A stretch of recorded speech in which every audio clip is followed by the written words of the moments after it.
Well it's been a long time since I uploaded a video. मेरी latest video को आए हुए almost एक महीना होने वाला है और मेरी तरफ से कोई रिस्पांस भी नहीं। वेल मैं नारुतो रिवॉच करने नहीं गया था, तो गलत ख्याल अपने दिमाग में मत रख लेना। पर जो मैं करने गया था वो इस चैनल के फ्यूचर से रिलेटेड बहुत ही ज्यादा इंपॉर्टेंट चीजें हैं। आप ऐसा कह सकते हो कि हाँ, इस चैनल का फेट ऑलरेडी डिसाइड हो चुका है और अभी हमें बहुत दूर जाना है, तो उसके लिए रेडी हो जाओ अभी से। और आज मैं आप सभी से एक प्रॉमिस भी करना चाहता हूँ कि आज के बाद से आपको मेरे चैनल पे सिर्फ क्वालिटी वीडियोस ही देखने को मिलेंगी, यानी वीडियो बाय वीडियो मेरी एडिटिंग स्किल्स और वीडियो की क्वालिटी धीरे धीरे करके बढ़ती जाएंगी और डाउनफॉल का तो कोई चांस ही नहीं। वेल तो अब वो कर लेते हैं जिसके लिए हम यहाँ पे आए हैं। तो आज के वीडियो में मैं आपको बताऊंगा कि कौन है वो top 10 strongest characters in all of Naruto and Naruto Shippuden. तो इस वीडियो में मैं जो भी आपको कैरेक्टर्स बताऊंगा वो नारुतो शिपुडेन से ही रिलेट करते हैं, तो कोई भी कैरेक्टर बोरुतो से नहीं है। तो कमेंट सेक्शन में जाके ये मत लिखना कि भाई तू बोरोशिकी कोड इन सबको भूल गया। मुझे मालूम है वो भी कैरेक्टर काफी ज्यादा ताकतवर है, पर मैंने उनको इसलिए नहीं लिया क्योंकि वो बोरुतो सीरीज से रिलेट करते हैं। पहले इस वीडियो में आपको कोई भी एक स्पेसिफिक लिस्ट देखने को नहीं मिलेगी। इसके अंदर 3 डिफरेंट लिस्ट है,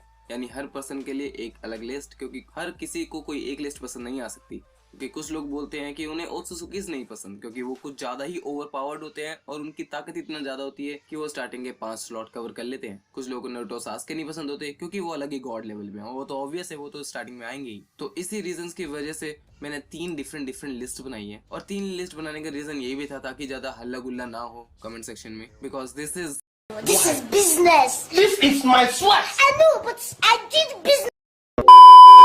पहले तो पहली लिस्ट में आपको सारे ही कैरेक्टर्स देखने को मिलेंगे, इंक्लूडिंग ओत्सुसुकीज, एडो फॉर्म, टेन टेल, नारुतो और सास्के। यानी पहली लिस्ट के अंदर मैंने कोई भी कैरेक्टर नहीं निकाला, आपको सारे कैरेक्टर्स, सारी फॉर्म्स देखने को मिलेंगी और उनकी रैंकिंग्स देखने को मिलेंगी। और सेकंड लिस्ट के अंदर आपको सारे ही कैरेक्टर्स देखने को मिलेंगे excluding Naruto, Sasuke and Otsutsukis. और तीसरे लिस्ट के अंदर आपको सारे ही कैरेक्टर्स देखने को मिलेंगे excluding ten tail, Edo form, Naruto, Sasuke and Otsutsukis. और ये तीनों ही लिस्ट मैंने इन सभी कैरेक्टर्स की प्राइम स्ट्रेंथ और इंटेलिजेंस के बेस पे बनाई है। तो अगर आपको ऐसा कोई कैरेक्टर मिलेगी जो कि बहुत ज्यादा ताकतवर था और इस लिस्ट के अंदर नहीं आ पाया, तो उसका रीजन कुछ ना कुछ तो होगा ही, क्योंकि मैंने सारे कैरेक्टर्स को ओवरव्यू किया है जितने भी नारुतो के अंदर कैरेक्टर्स हमें दिखाए गए हैं। और अगर आप वीडियो को यहीं से शुरू करना चाहते हो तो आप कर सकते हो, यू आर वेलकम। और अगर आपको कोई एक स्पेसिफिक लिस्ट पसंद आ रही है तो यहाँ पे आपको टाइम स्टैम्प दिए गए हैं, आप उस लिस्ट तक स्किप कर सकते हो। और इस वीडियो के एंड में मैंने आपके लिए एक स्पेशल बोनस अरेंज करके रखा है, तो अगर आप इस वीडियो को बीच में से स्किप करना चाहते हो तो आप कर सकते हो, लेकिन वीडियो के एंड में जरूर प्रेजेंट रहना, बिकॉज वो बोनस इन तीनों ही लिस्ट से कहीं ना कहीं रिलेट करता है और इन तीनों के लिए ही बहुत ज्यादा क्रूशियल है। तो वीडियो को शुरू करते हैं।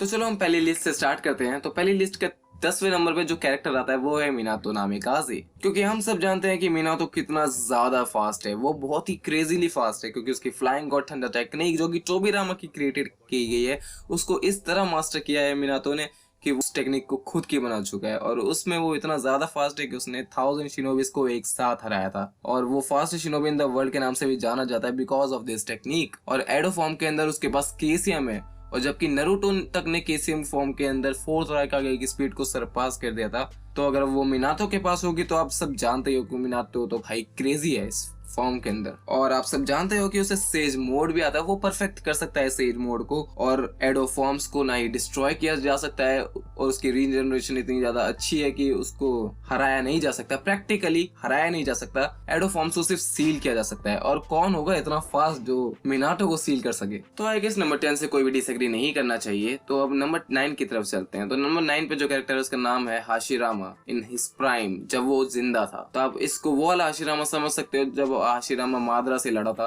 फाइनल वैली के अंदर। तो इस हाशिरामा के पास ऑलमोस्ट इनफाइनाइट चाक्रा है, वुड रिलीज है और परफेक्ट सेज मोड है, और इसने माद्रा को डिफीट किया था इसकी प्राइम फॉर्म के अंदर। और माद्रा को ही नहीं, इसने माद्रा प्लस सुसानो आर्मर्ड वाले कुरामा तक को डिफीट किया था। और हम सब जानते हैं हाशिरामा को गॉड ऑफ शिनोबी का भी टाइटल मिल चुका है, और वो कोई आम टाइटल नहीं है। गॉड ऑफ शिनोबी का टाइटल सिर्फ उन्हें मिलता है जो कि एक्चुअली गॉड की पावर्स को इनहेरिट कर चुके हैं, और Hashirama is one of them. और इसी हाशिरामा ने सारे के सारे टेल बीस्ट को कलेक्ट किया था अकेले, और सभी विलेजेस में फ्री में बांटने चला था। अब मैं कुछ कहना नहीं चाहता भाई, इसकी फीट्स के हिसाब से नंबर 9 पे ये बहुत ही ज्यादा परफेक्टली बैठता है। तो नंबर 8 पे जो कैरेक्टर आता है उसका नाम है जुबिटो, ओबिटो प्लस 10 टेल। तो आप सब जानते ही होंगे जब वॉर के अंदर ओबिटो ने 10 टेल को कंज्यूम किया था तो ओबिटो कितना ओवर पावर्ड हो चुका था और अपनी ताकत पे बिल्कुल भी कंट्रोल नहीं कर पाया था। पर जब उसने एक बार अपनी पावर पे कंट्रोल किया तो वो सबसे ज्यादा ताकतवर कैरेक्टर बन चुका था उस टाइम का। क्योंकि वॉर के अंदर ऐसा कोई भी कैरेक्टर नहीं था जो उसको छू भी सके। और इवन हशिरामा ने तक ये स्टेट कर दिया था कि भले आज वो जिंदा होता पर वो ओबिटो को इस फॉर्म के अंदर नहीं हरा सकता। तो नंबर 7 पे जो कैरेक्टर आएगा वो है तोनेरी ओत्सुसुकी। तो काफी लोग बोलेंगे कि यार ये तो एक नॉन कैनन कैरेक्टर है और ये जुबिटो से ज्यादा ताकतवर भी नहीं है, तो इस 7th नंबर पे कैसे आ गया? तो देखो ये कैनन है या नॉन कैनन ये तो बहुत ही ज्यादा डिबेटेबल है, और अगर ये इस लिस्ट के अंदर आया तो इसकी टेंसेगान की भी इसी लिस्ट के अंदर ही आएगी। और टेंसेगान कोई नॉर्मल सा डोजुत्सु नहीं है। टेंसेगान आपको टेंसेगान चाक्रा प्रोवाइड करता है जो कि नारुतो के केसीएम के मोड से ज्यादा ताकतवर है। इवन टेंसेगान इसको ट्रूथ सीकिंग ऑर्ब्स तक प्रोवाइड करता है जो कि बहुत ही ज्यादा पावरफुल चीज है, जो कि आपको सिर्फ वो तभी मिल सकती है कि जब आपके पास सेज ऑफ 6 पास का चाक्रा हो या तो 10 टेल का जिंचुरी की। और इसके सिर्फ एक ही अटैक ने मून को आधा काट दिया था। और भले ही ये जुबिटो से ज्यादा ताकतवर ना हो, हाँ मैं खुद मानता हूँ कि ये जुबिटो के जितनी ताकतवर नहीं है, उसके बस हल्का सा नीचे होगी, बट इसकी फीट्स जुबिटो से ज्यादा ऊपर है। तो मैं इसको जुबिटो से ऊपर रख रहा हूँ क्योंकि मेरे को नहीं मालूम कि जुबिटो क्या कर सकता है। उसने जो किया है मैं उसके बेस पर ही उसको ऊपर रखूंगा। तो नंबर 6 पे आएगा सास्के उचिया। तो मेरे को बताने की जरूरत नहीं है कि सास्के के पास सेज ऑफ 6 पास का चाक्रा है, उसके पास रिनेगान भी है, उसके पास शारिंगान भी है, आई मीन एटर्नल मांगेक्यो शारिंगान भी है। तो वो सारी शारिंगान की एबिलिटी यूज कर सकता है, सारी रिनेगान की एबिलिटी यूज कर सकता है, यानी वो पूरा क्रैक हो चुका है। और उसी की तरह नारुतो भी पूरा क्रैक हो चुका है। उसके पास सेज ऑफ 6 पास का चाक्रा है, उसके बाद ट्रूथ सीकिंग ऑर्ब्स है, उसके बाद सारे टेल्ड बीस्ट का चाक्रा है और ये भी क्रैक हो चुका है। तो नारुतो और सास्के एक्चुअली बहुत ही ज्यादा इक्वल है अपनी स्ट्रेंथ के अंदर, पर मैंने नारुतो को ऊपर इसलिए रखा क्योंकि एंड वैली की जो फाइट आई थी उसका कंक्लूजन में भी नारुतो ही जीता था। और कुछ भी कर लो नारुतो ही जीतेगा सास्के से। एंड उसके पास जो एक वेपन है जिसका कोई भी तोड़ नहीं है, जिससे गॉड्स तक डरते हैं, उसका नाम है टोकनो जुत्सु। नंबर 4 पे है हामुरा ओत्सुसुकी जो कि बेटा है कागुया ओत्सुसुकी का। और मुझे बताने की जरूरत नहीं है कि ये कितना ज्यादा ताकतवर है क्योंकि ये हागुरोमो के ऑलमोस्ट इक्वल में आता है। बस इतना ही डिफरेंस है कि हागुरोमो के पास 10 टेल्स का चाक्रा है, इसके पास 10 टेल्स का चाक्रा नहीं है। पर इसके पास एक चीज है जिसको बोलते हैं टेंसेगान। उसके बाद टेंसेगान की सारी एबिलिटीज है, यानी इसने टेंसेगान को मास्टर किया हुआ है, ऐसा हमें नारुतो के अंदर बताया गया है। तो नंबर 3 पे आता है जुबिदारा, जिसका आप सभी इंतजार कर रहे थे कि भाई मादरा उचिया कब आएगा। तो आ गया मादरा उचिया प्लस 10 टेल का जिंचुरी की। तो मैंने इसको हामुरा से ऊपर इसलिए रखा है बिकॉज ये डिबेटेबल है कि टेंसेगान हामुरा के पास है कि नहीं, पर बिना टेंसेगान के भी हामुरा बहुत ही ज्यादा ताकतवर है और वो नारुतो से ज्यादा ही ताकतवर है बिना टेंसेगान के भी। पर जब हम जुबिदारा की बात करते हैं यानी मादरा की बात करते हैं तो मादरा एक गॉड ऑफ शिनोबी के इक्वल आता है। यानी इसके पास इतनी सारी टेक्निक्स है जीतने की, इसके पास शारिंगान की सारी एबिलिटीज हैं, इसके पास रिनेगान की सारी एबिलिटीज हैं, इसके पास लिम्बो है, इसके बाद ट्रूथ सीकिंग ऑर्ब्स है, इसके बाद तीसरी आंख है जिसको रिने शारिंगान बोला जाता है। और इवन किशिमोतो ने खुद बोल दिया था कि इस टाइम तक मादरा इतना ज्यादा स्ट्रॉन्ग हो चुका है कि अब इसको डिफीट करने का सिर्फ एक ही तरीका था जो कि हमें देखने को मिला शो के अंदर। तो या मादरा भी क्रैक हो चुका है। तो अब चलते हैं नंबर 2 की तरफ जो कि है हागुरोमो ओत्सुसुकी। अब मैं यहाँ पे सेज ऑफ 6 पास के चाक्रा की बात नहीं करने वाला because this guy is actually the sage of 6 पास। तो इसके पास खुद का चाक्रा नहीं होगा तो क्या होगा? ये मास्टर है, ये क्रिएटर है निंजा क्रीड का। ही इज द वन जिसकी वजह से आज आपको ये सारे कैरेक्टर्स देखने को मिले हैं। तो यार नंबर 2 पे ये डिजर्व करता है। सिंपल सी बात भाई, 10 टेल का जिंचुरी की है, इसके पास ट्रूथ सीकिंग ऑर्ब है, इसके पास अपनी माँ का चाक्रा है जो कि इसको बहुत ही ज्यादा ताकतवर बनाता है। इवन इसको सेज मोड तक आता है जो कि इसको एक मेंढक सिखा के गया था। एंड या he deserve the second place. तो अब आप सोच रहे होगे कि भाई नंबर 1 पे कौन है? और अगर मैं सच बताऊं तो अगर नंबर 1 पे कोई डिजर्व करता है जो सबसे ज्यादा ताकतवर कैरेक्टर आप दिमाग में सोचोगे तो वो है कागुया ओत्सुसुकी। नारुतो सीरीज के अंदर ऐसा कोई एक भी कैरेक्टर नहीं है जो कागुया को डिफीट कर सके। डिफीट मतलब उसको हरा सके। उसको सील कर सकता है पर उसको हरा नहीं सकता। और यही हुआ था हागुरोम और हागुमोरा के साथ भी। उन्होंने बहुत ही ज्यादा कोशिश करी, कई दिन तक फाइट चली, बट बेचारे वो दोनों इसको हरा ना सके तो इसको सील करके मून बना दिया। एंड या शी इज द नंबर 1। तो ये तो एंड था हमारी फर्स्ट लिस्ट का, बट हमारी वीडियो यहीं पे खत्म नहीं होती। हमारे यहाँ पे सेकंड लिस्ट भी है और थर्ड लिस्ट भी। तो अब अपनी सेकंड लिस्ट पे चलने से पहले एक बात जो आपका ध्यान रखना चाहिए कि सेकंड लिस्ट के अंदर मैंने ना ही ओत्सुसुकी इसको लिया है ना ही नारुतो और सास्के को, क्योंकि हम सब जानते हैं कि स्टार्टिंग लिस्ट यही कवर कर लेंगे। तो नंबर 10 पे जो कैरेक्टर है हमारी सेकंड लिस्ट में वो है Kakashi Hatake with DMS, dual Mangekyo Sharingan. और मेरे को आपको बताने की जरूरत नहीं है कि जब काकाशी के पास डुअल मांगेक्यो शारिंगान आई थी तो वो कितना ज्यादा ताकतवर हो गया था। उसने परफेक्ट सुसानो तक बना दिया था। एक्चुअली उसने ऐसा परफेक्ट सुसानो बनाया था जो कि एक उचिया भी नहीं बना सकता। यानी मादरा उचिया के परफेक्ट सुसानो से भी ज्यादा ताकतवर था काकाशी का परफेक्ट सुसानो, बिकॉज उसके पास एक टेक्निक थी जिसको बोलते हैं कामुई शुरिकेन, जो कि one of the most deadliest jutsus में से एक है। पर इसका भी एक बहुत ही बड़ा ड्रॉबैक है, इसलिए मैंने इसको नंबर 10 पे रखा है। दैट इस टेक्निक को ये बार बार इस्तेमाल नहीं कर सकता। डुअल मांगेको शारिंगन वो सिर्फ एक ही बार इस्तेमाल कर सकता था, क्योंकि ओबितो ने मरने से पहले अपना सारा चाकरा काकाशी को दे दिया था। इस वजह से काकाशी अपना परफेक्ट सुसानो कवर कर पाया था, वरना वो उसको नहीं बना पाता। और मांगेको शारिंगन का आपको पता ही है कितना ज्यादा ड्रॉबैक होता है उसकी आंखों पे, तो इसलिए मैंने उसको और ऊपर नहीं रखा, क्योंकि ये इस टेक्निक को और ज्यादा इस्तेमाल भी नहीं कर सकता। और सेम सिचुएशंस के चलते ही माइट गाय को भी मेरे को नंबर 9 पे ही रखना पड़ा है। माइट गाय +8 गेट्स की टेक्निक, वो इतनी ज्यादा ताकतवर थी जो मादरा उचिया को 10 टेल्स का जिंचुरी होने के बाद भी मार देती। पर मैंने उसको नंबर 9 पे इसलिए रखा क्योंकि इस टेक्निक को बार बार इस्तेमाल नहीं किया जा सकता। अपने गाय सेंस से बहुत ज्यादा स्ट्रॉन्ग है, बट इस टेक्निक का एक ही ड्रॉबैक है कि अगर इसको इस्तेमाल किया तो आप मर जाओगे, जो कि वो मरने ही वाले थे, पर आके नारुतो ने बचा लिया। तो हमारे नंबर 8 पे जो कैरेक्टर है उसका नाम है हिरुज़ेन सारुटोबी, यानी हमारे काकाजी। तो अब काफी लोग सोच रहे होंगे कि भाई हिरुज़ेन सारुटोबी इस लिस्ट में ही क्यों है, वो टॉप 10 में भी डिजर्व नहीं करता। तो मैं बोलूंगा एक बारी और सोच लो, क्योंकि हिरुज़ेन सारुटोबी को गॉड ऑफ शिनोबी का टाइटल मिला हुआ है, और गॉड ऑफ शिनोबी का टाइटल ऐसा नॉर्मल सा कोई टाइटल नहीं है, ये सिर्फ 3 लोगों को ही मिला है, हाशिरामा सेंजू, हिरुज़ेन सारुटोबी और नारुतो उज़ुमाकी। तो आप समझ सकते हो कि हिरुज़ेन कितना ज्यादा ताकतवर था अपनी प्राइम फॉर्म के अंदर। इवन उसकी जो समनिंग है किंग एनमा यानी मंकी किंग एनमा, जो कि one of the most strongest summoning में से एक है। और उसको सारे के सारे जुत्सुस आते हैं, जो भी हिडन लीफ के अंदर अगर कोई शिनोबी कोई जुत्सु करता है तो वो सारे जुत्सुस हिरुज़ेन को आते हैं। और सिर्फ आते ही नहीं, उसने उन सभी जुत्सुस को मास्टर भी करा हुआ है। तो आप समझ सकते हो कि हिरुज़ेन किस लेवल पर है। नंबर 7 पे आता है टोबिरामा सेंजू, और मेरे को बताने की जरूरत नहीं है कि मैंने नंबर 7 पे टोबिरामा सेंजू को क्यों रखा। हम सभी जानते हैं भाई हाशिरामा सेंजू का भाई टोबिरामा सेंजू।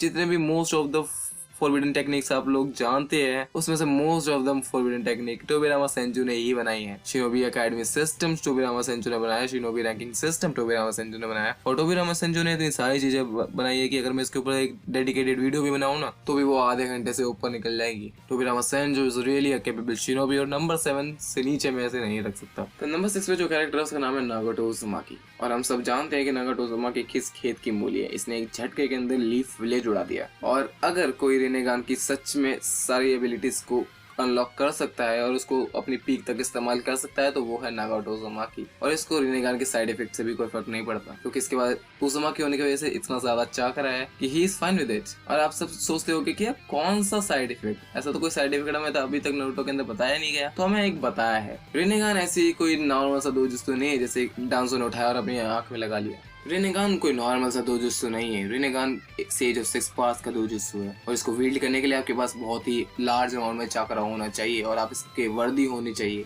अगर आप इसके वर्दी नहीं हो और फिर भी आपने दोनों रिनेगान अपनी आंखों में लगाई, तो धीरे धीरे करके ये रिनेगान आपकी जान निकाल लेगी। ओबितो तक जानता था कि ये रिनेगान के कैपेबल नहीं है, इसलिए वो अपनी रिनेगान से एक ही आंख में लगाया था, और एक आंख में नहीं, एक आंख में उसने शारिंगान छोड़ी थी। इसलिए नहीं कि उसको शारिंगान की एबिलिटीज की जरूरत है, बल्कि इसलिए क्योंकि वो उसके कैपेबल नहीं है और वो इस बात से डरता था। बट नागाटो को इस बात से कोई फर्क नहीं पड़ता, बिकॉज ही इज अ वर्दी। आई गेस इतना काफी रहेगा ये बताने के लिए कि क्यों नागाटो उज़ुमाकी को मैंने नंबर 6 पे रखा। तो नंबर 5 पे जो कैरेक्टर है उसका नाम है Itachi Uchiha of the Sharingan in his Edo form. काफी लोग ये सोचते हैं कि इताची एक काफी वीक कैरेक्टर है, पर उसको काफी ज्यादा ओवररेटेड कर रखा है लोगों ने, बिकॉज उसको लोग काफी ज्यादा पसंद करते हैं। पर ऐसा नहीं है यार। अगर आप इताची शिंडेन पढ़ोगे, जो इताची की लाइट नॉवल है, तो उसके अंदर आपको पता चलेगा कि वो अपने बचपन से ही इतना ज्यादा ताकतवर था कि वो एक बड़े बड़े जोनिन तक को गिरा दे। बचपन से मेरा मतलब है एज अकेडमी स्टूडेंट वो एक जोनिन तक को टक्कर दे सकता था। पर जब वो बड़ा होता है तो धीरे धीरे करके उसके साथ उसकी टेक्निक्स भी बहुत ही ज्यादा इंप्रूव हो जाती हैं। और एडो फॉर्म के अंदर तो आपको मालूम ही है, ना ही आप उसको डिस्ट्रॉय कर सकते हो और आप उसको हरा भी नहीं सकते, बिकॉज इताची इतना ज्यादा स्मार्ट है, उसकी बैटल स्ट्रेटेजीज इतनी ज्यादा अच्छी है कि यू गोना डाई।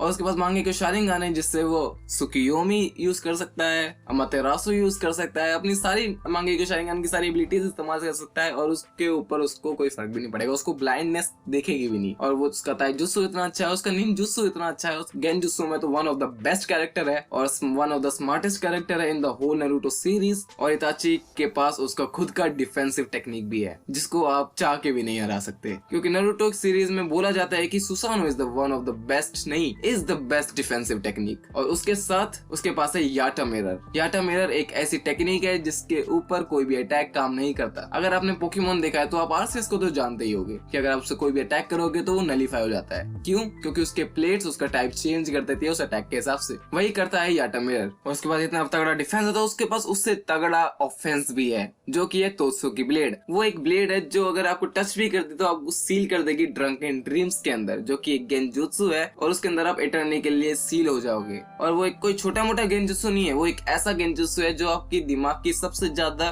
डिफिकल्ट चीज को आपके सामने रख देगा और आप उसके ही सॉल्व करते रह जाओगे इटर्नी तक। या काफी ज्यादा डेंजरस टेक्निक है तोत्सुकी ब्लेड। और अगर आप सोच रहे हो कि यार याटा मिरर जैसी चीज तो मैंने कहीं देखी है, तो याटा मिरर की प्रॉपर्टीज एग्जैक्टली ट्रुथ सीकिंग ऑर्ब की प्रॉपर्टीज से मैच होती हैं। यानी इताची के पास खुद का ट्रुथ सीकिंग ऑर्ब है, ना ही उसके पास 10 टेल्स है, ना इससे जो 6 पाथ का चक्रा, फिर भी उसके पास खुद का ट्रुथ सीकिंग ऑर्ब है। और ट्रुथ सीकिंग ऑर्ब्स बहुत ही ज्यादा पावरफुल होते हैं, वो हमने नारुतो सीरीज में खुद ही देख लिया है। तो मुझे इससे ज्यादा कुछ बोलने की जरूरत नहीं है कि मैंने इसको नंबर 5वें पे क्यों रखा। और बाकी के कैरेक्टर्स तो आपको जानते ही होंगे जो भी मैं अभी बोलने वाला हूँ। नंबर 4 पर है एडो मिनाटो, नंबर 3 पर हाशिरामा प्राइम, नंबर 2 पे जुबिटो और नंबर 1 पे जुबितारा। और मैं इनको ऑलरेडी एक्सप्लेन कर चुका हूँ तो मैं फिर से एक्सप्लेन नहीं करने वाला। और इनकी रैंकिंग भी पिछली वाली लिस्ट के हिसाब से ही थी। तो चलो यहाँ पे हमारी सेकंड लिस्ट भी खत्म होती है, तो हम अपनी थर्ड लिस्ट के ऊपर जाते हैं। और थर्ड लिस्ट के अंदर ना ही मैं कोई कैरेक्टर ऐड करने वाला हूँ, ना ही कोई कैरेक्टर निकालने वाला हूँ। एक्चुअली मैं सिर्फ एडो फॉर्म्स को हटा दूंगा और 10 टेल को हटा दूंगा, जिससे इस लिस्ट में सिर्फ रैंकिंग ही चेंज होगी। कोई कैरेक्टर नहीं जाएगा इस लिस्ट से बाहर, ना ही कोई कैरेक्टर आएगा।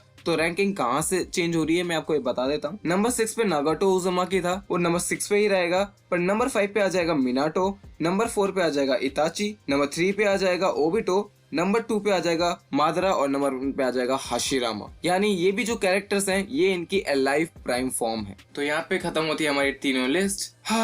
बहुत लंबा था, कसम से मेरे को बहुत टाइम लग गया ये तीनों लिस्ट बना के उसको रिकॉर्ड करने में। और मुझे अभी इतनी थकावट हो रही, तो सोचो एडिटिंग के वक्त कितनी थकावट होगी। और अब मैंने जो वादा किया था बोनस टाइम, तो मैं बोनस में उन 4 स्पेशल कैरेक्टर्स के बारे में मेंशन करना चाहूंगा जो कि इस लिस्ट में शायद जगह बना सकते थे, पर हमें उनके बारे में बहुत ही कम नॉलेज होने के कारण हम उन्हें इस लिस्ट में नहीं रख पाए।